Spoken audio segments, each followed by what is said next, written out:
तो थी हमारी, लेकिन एक हमारा पड़ोसी मुल्क है पाकिस्तान। उन पाकिस्तानियों के दिमाग में 24 घंटे सिर्फ एक ही चीज होती है, भारत भारत भारत। हर चीज से भारत से कंपेयर करते हैं, हर मसले के अंदर। मतलब आप ये समझ लीजिए, जब तक ये भारत का नाम नहीं लेते एवरी पाकिस्तानी, जब तक इनको खाना हजम नहीं होता है। ऐसे में हमारे पाकिस्तान के पत्रकार है, वो निकले हैं। इंडिया वालों ने एक मिसाइल लॉन्च किया है, ठीक है, और अग्नि 4 के नाम से, और उनका ये मतलब कहना है कि जाहिर बात है उन्होंने अपने डिफेंस को स्ट्रांग किया है। पाकिस्तान के एक रिपोर्टर है शोएब चौधरी जी, ये पाकिस्तानी पब्लिक के रिएक्शन लेते रहते हैं, खासतौर से भारत पाकिस्तान के रिलेशनशिप पे, अच्छे बुरे जो भी मुद्दे होते हैं, ठीक है। और एक नायाब जाहिल मैं आप लोगों के लिए पकड़ के लाया हूँ, और ऐसे जाहिल ही हमारे मनोरंजन के काम आते हैं। तो फिर देरी किस बात की भैया, चलते पाकिस्तान।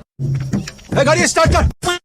अग्नि 4 के नाम से, और उनका ये मतलब कहना है कि जाहिर बात है उन्होंने अपने डिफेंस को स्ट्रांग किया है। तो आप क्या समझते हैं इस हवाले से? पाकिस्तानी है, पाकिस्तानी के एक पाकिस्तानी शहरी होने के नाते से आप क्या समझते हैं? बिस्मिल्लाहिर्रहमानिर्रहीम। जय श्री राम, हर हर महादेव। हम तो इंशाल्लाह पाकिस्तानी है और मुसलमान है, और हम तो हमारे द्वारकाधीश की कृपा से हिंदुस्तानी है और सनातनी है। इंडिया जितना भी असलाहा बनाए इंशाल्लाह हमारे पास ईमान है, कलमा है, इंशाल्लाह हमारे अंदर जहाद का जज्बा है। हम जहाद के जज्बे से, ईमान के जज्बे से, हिंदू से इंशाल्लाह अपने दुश्मन से लड़ेंगे, अपने मुल्क के लिए जान भी कुर्बान कर देंगे, बच्चे भी कुर्बान कर देंगे। क्या कहा? इंशाल्लाह हमारे अंदर जहाद का जज्बा है। बस बस बस, इनके पास में यही जज्बा है, अपनी छाती पे बम लगाएंगे, जाके लोगों में फट जाएंगे। हम अपने मुल्क से प्यार करते हैं, और इंडिया जितने भी मिसाइल, जितने असलहा बनाए इंशाल्लाह हम भी बनाते हैं। हमारा फौज पे हमारे फख्र है, हमारा फौज। आपने बोला ठीक है, टेक्नोलॉजी में काम करना चाहिए, जाहिर बात है दुनिया जदीद हो चुकी है, लेकिन खाली ईमान से, जज्बे से आपको लगता है कि हम इंडिया को या कोई भी जो भी हमारे पे हमला करे अगर करता है तो हम उसका मुकाबला कर सकते हैं? नहीं, इंशाल्लाह हमने पहले भी वो अयूब खान के दौर में इसको जो है ना दिखाया है। चल झूठा।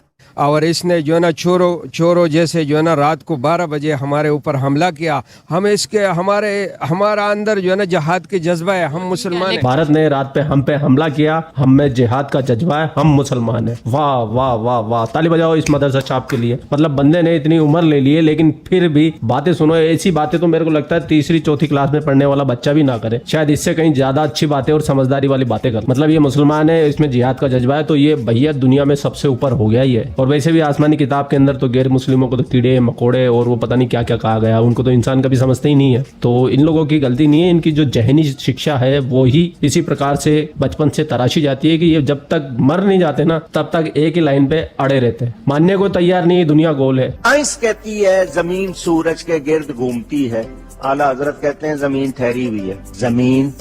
जमीन घूमती नहीं है। जमीन तो साकिन है बेटा, जमीन तो जमीन रोटेट करती नहीं है, जमीन गर्दिश नहीं करती। तो मोहतरम फिर कुरान और हदीस में ये दलाइल मौजूद हैं कि जमीन साकिन है। चपटी है तो चपटी है, बस बात खत्म।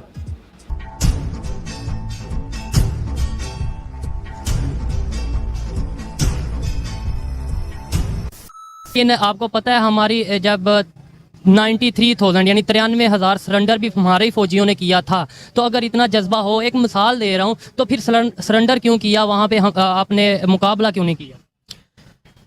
हो तो ऐसे है कि हमने जो ना सिलेंडर नहीं होता है, सरेंडर होता है, वो मदरसे छापो। क्या हम जब उसके वो टैंक के जब आ गए तो हमने जो है ना वो अपने जानों के नजराने पेश किए। हमने जो है अपने जिस्म के साथ बम बांध के जो है ना हम टैंकों को रोक दिया। ये चच्चा तो जंग की बातें इतनी डिटेल से ऐसे बता रहा जैसे इसको टैंक के आगे इसी को बांधा हुआ था और ये दूरबीन लगा के सब देख रहा था कि वहाँ हो क्या रहा था। मेरे ख्याल से जब ये जंग हुई थी उस जमाने में तो ये पैदा भी नहीं हुआ होगा, अगर वो हो भी गया हुआ ना तो मैं कहता हूँ कि लाल सिंह चड्डा वाली चड्डी इसने पहननी भी नहीं आती होगी। के टैंकों इंडिया को और पसपा कर दिया, और हम फिर जो है ना दिल्ली तक हमारे फौज, हमारे जवान पहुंच गए थे। इंदिरा गांधी की कुर्सी पे आके बैठ के चाय पी के गए हैं ये। आप क्या बात कर रहे हो भैया? आप इंडियंस, आपको हिस्ट्री नहीं पता, आपको इतिहास ही नहीं पता। इन मदरसे छापों के ज्ञान सुनिए आपकी बुद्धि बौखला ना जाए तो सारे पैसे वापस। लेकिन वो कहते हैं हम लाहौर तक आ गए थे, 2 दफ़ा लाहौर तक आए। ये तो हमारी भी तारीख या हमारे जो उनसे बड़े हैं, जो हमारे मीडिया है, वो भी हमें यही बताता है कि वो 2 दफ़ा लाहौर में आके नाश्ता कर रहे थे। वो तो लाहौर में हमारी बेगम से निकाह करने आए थे, हलाल ला करके चले गए। तो लाहौर तक उसने जो ना एक ख्वाब था, उसने जो ना शास्त्री ने एक कहा था कि मैं लाहौर में सुबह का नाश्ता करूंगा और जो ना उधर अपना झंडा जो ना लहराऊंगा। लेकिन हमारे अंदर जो है ना उस टाइम जो ना इसने चोरों जैसा हमला किया हमारे ऊपर, लेकिन हमने पसपा करके और वो हमला जो है ना हमने दिल्ली तक पहुंच गए थे। लेकिन ये है ए चाचा फिर दिल्ली पहुंच गया भाई, दिल्ली में क्या छोड़ के आ गया है अपना, क्या भूल गया भाई? कुछ रह गया हो तो बता दे, हम तेरे पाकिस्तान पहुंचा देते हैं। बार बार दिल्ली पहुंच रहा है, अबे एक बार तो पहुंचो, ये तो दूसरी बार पहुंच गया भाई मेरा। फिर सरेंडर क्यों किया? सर मुझे ये बताएं, अगर पहुंच गए थे तो फिर सरेंडर क्यों किया? उधर उनके जाके 93,000 फौजियों ने अपने हथियार क्यों डाल दिए? वो अमेरिका और जो हमारा गैर मुस्लिम ममालिक है, जो नेटो है या जो है ना वो सुपर पावर जो है, उसको जो पता चल गया कि मुस्लिम यानी पाकिस्तान दिल्ली तक पहुंच गया और अभी जो है ना वो इंडिया पर कब्जा करेंगे। ये मेरा भाई फिर दिल्ली पहुंच गया। भाई साहब दिल्ली बचा के रखना आज, आपकी दिल्ली गई आज, बस आपकी दिल्ली गई।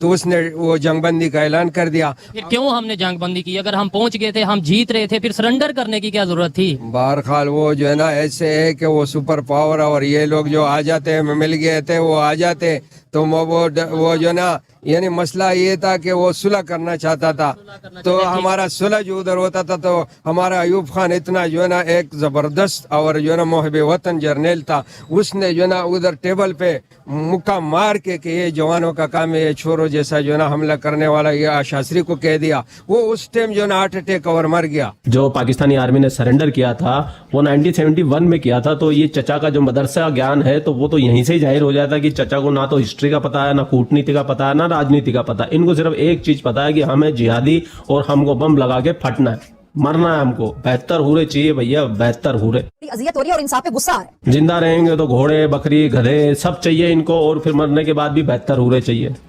तो वो जिहाद पे मिलती है भैया, ऐसे नहीं मिलती। ये स्कीम सिर्फ जिहादियों के लिए लागू है। तो ये जो है ना उसका इतना जो है ना वो प्रेशर था। और ये जो हम पाकिस्तान में जो है ना मुसलमान है और मुसलमान अपने मुल्क से प्यार करते हैं और जहाद का जज्बा है इसमें, ये हिंदू में नहीं है। और जितना भी ये असलहा बनाए, हम बगैर असलहे से इंशाल्लाह अपने ईमान के जज्बे से इसके साथ लड़ेंगे। भाई साहब कुछ ज्यादा नहीं हो गया ये? मतलब कुछ भी। लास्ट में ये बता दें, आप ये बता दें मुझे लास्ट में कि आपको लगता है कि आज का जदीद दौर है, अगर अल्लाह ना करे अगर ऐसा होता है, कोई मिसाइल फेंकता है, हम कैसे हाथों से रोकेंगे? तो शोएब जी, जो चचा का जज्बा है ना, तो भारत जब मिसाइल मारेगा तो मिसाइल के सामने जज्बा लेके खड़े हो जाएंगे चचा, और मिसाइल आएगी और चचा का जज्बा देख के यू टर्न मार के चली जाएगी।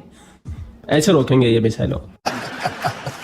हमारा जो दिफाई सिस्टम है वो तो इतना कमज़ोर भी नहीं है। इंशाल्लाह हमारे फौज भी बहादुर है और हमने भी इतना टेक्नोलॉजी बनाया है कि इंशाल्लाह जो है ना हम वो उसको करके भी दिखाए। उसके 2 तैयारे ऊपर जो है ना मार के गिराए। और दूसरा बात ये है कि वो तो हमारा फौज करेंगे और हम अपने फौज के साथ इंशाल्लाह शाना बशाना खड़ा होके जितना हमसे हो सके हम जो है ना मरहम पट्टी करेंगे, हम पानी पहुंचाएंगे, हम राशन पहुंचाएंगे, जितना हमसे हाथों से और पाँव से और जिस्म से होते वो भी हम करेंगे। जहालत के नदी नाले छोड़ो, इसने तो पूरे के पूरे समंदर पार कर दिए भैया। आज तो बिल्कुल ही कमाल हो गया।